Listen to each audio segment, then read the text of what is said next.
Attention, ce que vous vous apprêtez à découvrir a été caché par la couronne anglaise pendant des siècles.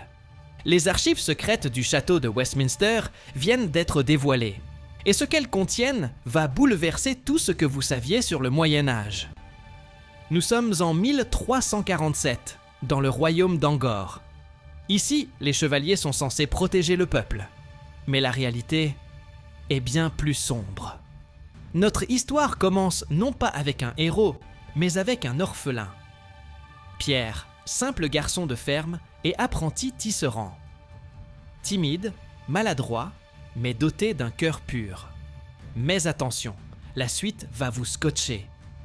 Un jour, en nettoyant les cachots oubliés du donjon, il est piqué par une créature qu'Oak Bestiary n'a jamais répertoriée. L'araignée du Verbe céleste, un être mystique tombé des cieux. La morsure le plonge dans un fièvre pendant 3 jours et 3 nuits. Pierre, tout tourne. Je vois des fils partout. À son réveil, Pierre découvre avec stupeur qu'il possède une force surhumaine, une agilité de félin et le pouvoir de produire une toile biologique et gluante de ses poignets. Il est devenu l'araignée. Mais le pouvoir s'accompagne d'une grande responsabilité, lui soufflera plus tard son oncle, le forgeron Benjamin, sur son lit de mort, victime d'un brigand, à la solde d'un seigneur corrompu. Cette réplique va vous faire pleurer. Le vrai danger ne vient pas des invasions, mais de l'intérieur. Le royaume est dirigé d'une main de fer par le régent Norman Osborn, un homme assoiffé de pouvoir. Pour asseoir son autorité, il a créé une créature, le Gobelin d'Émeraude, un démon chevauchant un dragon mécanique crachant une fumée de folie verte. Son identité ? Un secret que Pierre devra découvrir au péril de sa vie. La révélation va vous étonner. Spider-Menace esquive un jet de potion explosive verte, se balance entre les tours du château avec ses toiles, combat le gobelin sur un pont-levis.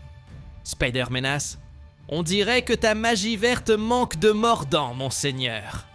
Tu devrais demander un remboursement à ton alchimiste. Il utilise l'humour pour cacher sa peur. Une stratégie qui va le rendre plus humain, plus relatable. Abonnez-vous si vous aussi vous faites des blagues quand vous êtes stressé.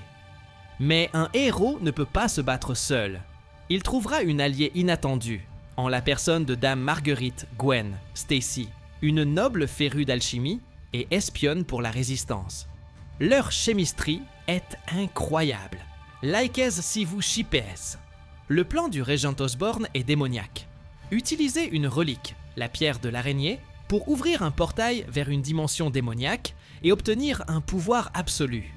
Spider-Menace, Osborn, ce portail, tu détruiras le royaume. Régente Osborn, voix déformée. Non garçon, je vais le refaire à mon image. Dans un combat acharné, Spider-Menace parvient à détruire la pierre, mais l'explosion magique projette le Gobelin d'Émeraude dans les limbes. Le royaume est sauf. Mais attendez, la fin va vous surprendre. Osborn est déclaré mort au combat, et Spider-Menace devient une légende, un mythe que l'on chuchote à la veillée. Pierre peut enfin vivre en paix avec Marguerite.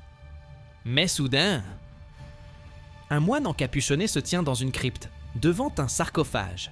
Il ouvre le couvercle. À l'intérieur, une armure noire et luisante, avec 8 yeux rouges, se met à briller. Qui est ce moine ? Que cache cette armure démoniaque ? La réponse dans la partie 2, si cette vidéo dépasse les 100 000 likes. Abonnez-vous pour ne rien manquer. L'histoire de Spider-Menace ne fait que commencer.